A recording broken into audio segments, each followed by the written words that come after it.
안녕하세요. 19년차 모유수유 전문가가 육아에 대해 쉽게 알려드리는 아가서원 육아TV 강경희 원장입니다. 오늘은 많은 엄마들이 질문하고 궁금해하는 주제, 밤중 수유 언제 끊어야 하는지, 새벽에 깨는 아기 다시 수유해줘야 되는지, 이 두 가지 질문에 대해서 알려드릴게요.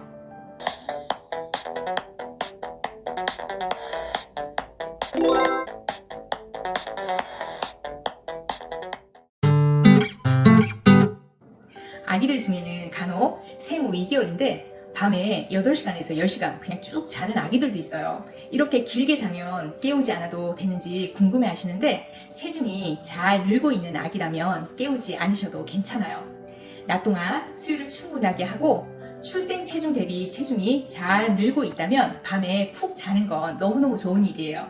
저와 상담하시는 분 중에 86일 아기인데 60일까지는 체중이 정상적으로 잘 증가하다가 그 이후로 몸무게가 증가가 안 돼요. 확인해 보니까 밤중 수유하면 안 되는 줄 알고 아기가 새벽에 일어나면 쪽쪽이에 물려서 재웠다고 해요. 엄마가 어떤 이유에서도 밤중 수유가 필요한 아기에게 안 준다면 이건 정말 위험할 수 있어요. 또 체중이 잘 증가하지 않는 아기가 밤에 잘 자더라도 밤중 수유가 아기 성장에 필요한 칼로리 공급원이기 때문에 깨워서 먹이는 것도 필요해요. 보통 아기들은 얼마나 충분히 먹었냐에 따라 수면 시간이 달라져요. 예를 들면 생후 30일 미만 아기가 100ml를 먹었다면 보통 3시간 후에 일어나게 되고요. 60일 전후 아기가 120에서 140ml를 먹었다면 5시간에서 6시간가량 잠을 자요. 3개월 전후 아기가 140ml에서 160ml를 먹었다면 6시간에서 7시간 잠을 잘 수가 있어요. 4개월 전후 아기는 160에서 180ml까지 먹는데 이런 경우에는 7시간에서 8시간까지 공복을 유지하며 잘 수가 있고요. 180에서 200ml를 먹는 아기라면 8시간에서 10시간까지도 잠을 잘 수가 있어요. 물론 아기마다 먹는 양과 수면 패턴에 따라 차이가 조금씩 있을 수는 있어요. 잠에 취해 마지막 수유를 흠뻑 먹지 못하고 자다가 몇 시간 후에 다시 일어나서 또 많이 먹고 길게 자는 아기들도 있고요. 막수는 충분히 먹었지만 새벽에도 또 흠뻑 먹고, 이렇게 밤에 많이 먹다 보니까 아침 수유는 잘 먹지 않는 아기들도 있어요. 또 아기는 새벽에 조금만 먹고 오히려 아침에 왕성하게 먹는 아기들도 있다는 거죠. 또 다른 예를 들면 저녁 9시에 200ml를 충분히 먹고 잠든 아기라면 다음날 아침 6시나 7시까지는 공복 상태로 잘 수가 있는데, 만약 이 아기가 5시간 후에 깼다면 바로 수유해야 할까요? 이럴 땐 얕은 잠 단계에서 잠시 깬 잠일 수도 있으니 즉시 반응하지 말고 잠시 지켜보세요. 울다가 다시 스스로 잠드는 경우가 많거든요. 이 시점에 바로 수유를 하거나 안아주기를 반복하면 아기는 깨면 수유가 따라온다는 학습하게 되고, 눈을 감고 울고 있는 아기를 안아주면 오히려 잠에서 깨우는 경우가 생겨요. 특히 새벽 3시에서 5시는 아기뿐만 아니라 어른도 깊은 잠에서 얕은 잠으로 전환되는 시기이기 때문에 더 자주 깨는 경향이 있어요. 이럴 때는 불빛은 최소화하고 말없이 조용한 분위기를 유지하며 아기가 스스로 다시 잠들 수 있는 기회를 주는 것이 매우 중요하답니다.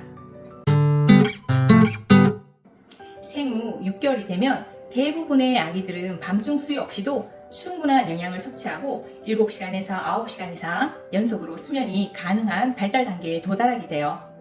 하지만 밤중에 계속 수유를 하게 되면 아기가 배가 고파서가 아니라 습관적으로 패턴이 굳어질 수가 있어요. 이로 인해 수면 리듬이 방해되고 깊은 잠을 자지 못해 아기의 두뇌 발달과 성장 호르몬 분비에도 영향을 줄 수가 있어요. 또한 부모의 수면 부족이 지속되어 육아 피로도 심해지기 때문에 아기의 자율 수면 능력을 키워주는 시점으로서 6개월 전후는 밤중 수유를 줄이거나 중단하는 데 중요한 전환점이 됩니다. 그러나 6개월 전후로 밤중 수유를 끊기가 어려운 상황도 있어요. 30일 전후 잠투정이 심해서 누워서 수유를 했더니 아기가 너무 쉽게 잠들어 그 이후로 막수는 계속 누워서 수유를 하는 경우가 있어요.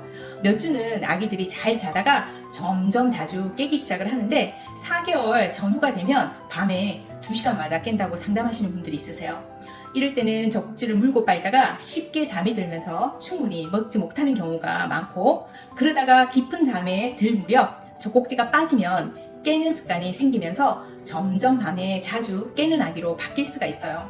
엄마는 피곤하니까 또 누워서 수유하게 되고, 아기는 밤새 자주 먹다 보니까 아침이나 낮 수유량이 줄어들고 깊은 잠을 못 자서 낮 동안 보채는 경우가 많아지기도 해요. 또 이런 경우는 치아가 나기 시작하면서 충치 위험률도 높아지고, 엄마 역시 반복되는 수면 부족과 피로로 인해 육아가 더 힘들어질 수가 있어요. 그래서 누워서 하는 수유는 처음 시작할 때부터 신중하게 결정하는 것이 굉장히 중요해요. 또 다른 경우는 이유식을 잘 먹지 않고 분유도 거부하면서 엄마 젖만 고집하는 아기라면, 게다가 엄마의 모유량도 많지 않아 아기가 체중 증가가 더디고, 이런 아기들은 본능적으로 하루에 필요한 총 섭취량을 채우기 위해서 새벽이라도 스스로 깨어 먹으려고 할 수 있어요. 이런 경우는 아기가 새벽에 수유를 원할 때 수유를 해주는 것이 맞으며, 아기의 체중 증가와 건강을 고려한 유연한 접근이 필요해요. 밤중 수유를 끊을 때는 낮 동안 포만감 있게 수유를 충분히 하고, 소화를 잘 시킨다면 마지막 수유를 흠뻑 먹이는 방식으로 접근하는 것도 효과적이에요. 아기가 잠들기 1시간 전에 목욕을 시키고 마지막 수유에 포만감 있게 충분히 먹도록 도와주면 밤사이 깨는 횟수를 줄일 수가 있어요. 이때 조용하고 집중할 수 있는 환경에서 수유하면 깊고 안정된 수명으로 이어지도록 유도하는 것이 중요해요. 마지막 수유를 하루 루틴에 일부러 고정시켜 아기가 이제 잘 시간이야를 인식할 수 있게 해주면 점차 밤중에 수유 없이도 잘 수 있는 패턴으로 전환될 수가 있어요. 낮에 충분히 먹고 체중이 잘 늘고 있다면 아기는 스스로 밤잠을 늘려요. 엄마의 일관된 대응, 기다림, 믿음, 이 세 가지가 밤중 수유를 자연스럽게 마무리하는데 가장 중요한 포인트랍니다. 밤중 수유를 끊는 과정은 아기의 발달을 돕고 엄마의 수면 회복에도 큰 도움이 되는 중요한 전환점이에요. 처음엔 아기가 자주 깨거나 보채기도 하지만 일관된 패턴을 반복하다 보면 아기는 점차 수유 없이도 잠드는 법을 배워요. 무엇보다 중요한 건 엄마 아빠의 조급함보다 차분함과 일관성이에요.